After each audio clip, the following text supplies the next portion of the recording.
ini adalah satchel Molly 25. Design dia memang sangat cantik. Dia ada triple compartment, dia ringan. One of the best collection so far lah. Design dia nampak ringan je. Lepas tu dia ada triple compartment dekat sini. Lepas tu dia ada zip. Bahagian tepi ni kemas je dia nampak dan dia ada long strap. Ini adalah klasik signature walnut black. Saya ada yang warna hitam ni.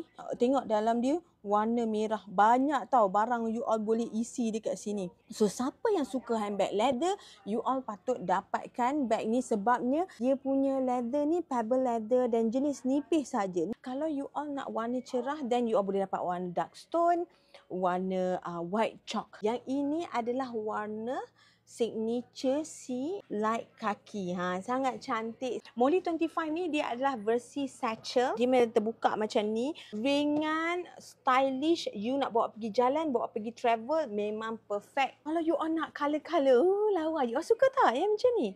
Yang ada printed ni. Ini limited edition yang printed. So ini adalah satchel Molly 25.